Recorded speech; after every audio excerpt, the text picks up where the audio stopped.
तो जी हाँ दोस्तों, आज हम बात करने वाले आईटी सेक्टर के एक ऐसे स्ट्रॉन्ग मल्टीबैगर स्टॉक के बारे में जिस कंपनी ने यहाँ पे हमें डेफिनेटली काफी तगड़े रिटर्न्स कमा के दिए थे in very short period of time. And yes, we are talking about happiest mind company. And वैसे में हैप्पीएस्ट माइंड कंपनी अभी अपने ऑल टाइम हाई के लेवल से काफी ज्यादा निचले लेवल के ऊपर ये कंपनी चल रही है, काफी ज्यादा सस्ते वैल्यूएशन के ऊपर ये कंपनी ट्रेड कर रही है। और इस कंपनी में पैसा इन्वेस्ट करने के लिए ट्रस्ट में एक सबसे बड़ी गोल्डन अपॉर्चुनिटी। आखिरकार क्यों इस कंपनी की स्टॉक प्राइस आपको 2000 रुपये देखने को मिलेगी, लेकिन उससे पहले मेक श्योर चैनल को सब्सक्राइब करना मत भूलना।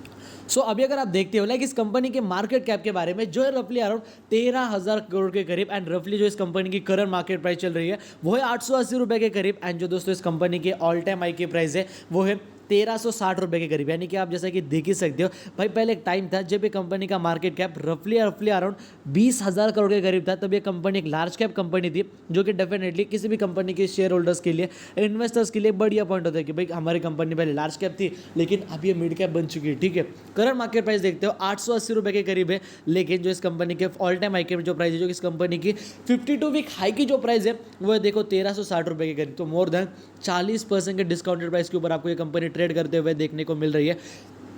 एंड ट्रस्ट में ये आप सब लोगों के लिए काफ़ी बड़ी गोल्डन अपॉर्चुनिटी है। एंड देखो ऐसे मौके ना सालों में एक बार आते हैं। ये कोई पैंडेमिक की सिचुएशन नहीं चल रही कि हर एक स्टॉक आपको 40-45% डिस्काउंटेड प्राइस में मिला। अगर वैसी कंपनी मिल रही है वो अच्छी भी है, फंडामेंटली स्ट्रॉन्ग भी है। And the most important point is जिस कंपनी का सेल्स का पैटर्न इस हिसाब से ग्रो हो रहा है। अभी इस हिसाब से मतलब क्या सर, देखो 2012 में इसका रेवेन्यू था 8 करोड़, फिर वो 69 करोड़ हुआ, फिर 170 करोड़, 270 करोड़, 340, 430, 440, 590, 690, 760, 1000 करोड़। एंड अभी जो इसका रेवेन्यू आ चुका है इट इज रफली अराउंड 1200 करोड़। मतलब कैन यू बिलीव क्या ग्रोथ थी भाई इस कंपनी के बिजनेस में।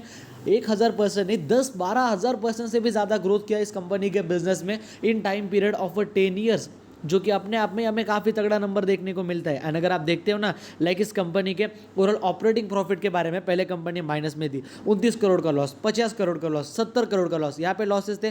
फिर कंपनी का 2 करोड़ का प्रॉफिट हुआ, 1 करोड़ का प्रॉफिट हुआ, फिर कंपनी 17 करोड़ के लॉस में, फिर कंपनी 60 करोड़ के प्रॉफिट में, देन 90, देन 190, देन 250 एंड रफली अराउंड 300 करोड़। इस हिसाब से तो इस कंपनी का बिजनेस ग्रो हो रहा है। अभी मुझे आप ही बताइए जिस कंपनी का ऑपरेटिंग प्रॉफिट इसने ज़्यादा बेहतरीन रेट से ग्रो हो रहा है, जिस कंपनी के सेल्स का नंबर इतने बेहतरीन तरीके से ग्रो हो रहा है, इसीलिए तो इस कंपनी के स्टॉक प्राइस में, जब इस कंपनी का आईपीओ आया था 2019-20 के अराउंड, इसीलिए इस कंपनी का आईपीओ इतना हिट था, इस कंपनी के स्टॉक प्राइस में हमें इतनी ज़्यादा तेज़ी देखने को मिली थी। एंड अगर आप इसकी बैलेंस शीट के बारे में भी अगर आप बात करते हो ना, लाइक इस कंपनी के पास जो रिजर्व्स है वो है 700 करोड़ के करीब। एंड जो इस कंपनी की बोरिंग है वो है देखो 390, मतलब 400 करोड़ के करीब। सो ओवरऑल देखा जाए, मानता हूँ 400 करोड़ का इस कंपनी के ऊपर कर्ज है, लेकिन जितना इस कंपनी के ऊपर डेप्ट है उससे ज़्यादा, मतलब 90 गुना मतलब 90 गुना ज़्यादा, 90% ज़्यादा, 90 गुना नहीं सॉरी 90% ज़्यादा इस कंपनी के पास रिजर्व्स अवेलेबल। सो ये कंपनी अपने डेप्ट्स को देखो पे तो यहाँ पे आसानी से कर ही सकती है at least. And the most important point in happiest mind company, इसकी कंपनी के दोस्तों शेयर होल्डिंग पैटर्न मुझे इतना ज़्यादा पसंद आता है। लाइक प्रमोटर के पास देखो कितना परसेंट का स्टेक है, 53.25% का स्टेक। मतलब कंपनी के प्रमोटर ने देखो ना खुद कितना माल खरीद के रखा है, जो कि भाई डेफिनेटली आप लोगों के लिए काफ़ी बड़ी बात है। एफआईएस की बात करते हो 4% का स्टेक, डीआईएस की बात करते हो 1% का स्टेक। यहाँ पे नेगेटिव पॉइंट मुझे अब यहाँ पे क्या लग रहा है, पहले एफआईएस के पास 7% की होल्डिंग थी, अभी 3.5% की है। डीआईएस के पास पहले 7% की होल्डिंग थी, अभी 1.5% की है। यहाँ पे मुझे पॉइंट एक काफ़ी नेगेटिव लगा। मानता हूँ शेयर होल्डिंग पैटर्न के अंदर प्रमोटर का ऐसा काफ़ी तगड़ा है, सबसे बड़ी होल्डिंग उन्हीं के पास है, लेकिन एफआईएस ने, डीआईएस ने माल भेजा, ये मेरे लिए एक सबसे नेगेटिव पॉइंट है। पब्लिक यहाँ पे 32 से लेकर 38% होल्डिंग हो चुकी है, यानी कि रिटेल इन्वेस्टर ने यहाँ पे अपने स्टेक को यहाँ पे बढ़ाया है। तो डेफिनेटली मुझे तो यहाँ पे एक नेगेटिव पॉइंट लगा कि एफआईएस ने एंड डीआईएस ने यहाँ पे अपने स्टेक को सेल नहीं करना चाहिए था यार।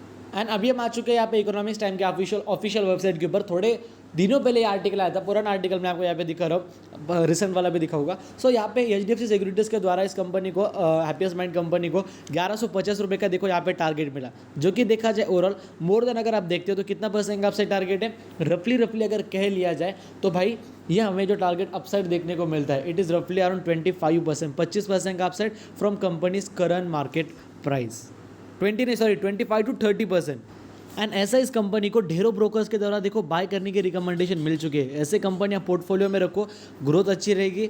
मेन पॉइंट इस कि अगर आप देखते हो यहाँ पे सीधा सीधा मैं आपको दिखाना चाहूँगा 40% का ऑल टाइम हाई की 40% के नेशनल लेवल के ऊपर आपको ये स्टॉक मिल रहा है। मोर देन 1400 रुपये इस कंपनी के ऑल टाइम हाई की प्राइस थी, तो काफ़ी ज़्यादा डिस्काउंटेड प्राइस पे आपको ये कंपनी मिल रही है। डेफिनेटली ऐसे कंपनीज को मिस मत करना, फंडामेंटली स्ट्रॉन्ग है, बिजनेस के अंदर ग्रोथ भी काफ़ी अच्छी है, सारी चीज़ें इस कंपनी के अंदर तगड़ी है। लेकिन बात क्या निकल के आती है, क्वार्टर टू के रिजल्ट मार्केट में इतने कंपनी को मार्केट में लोगों को पसंद नहीं आए।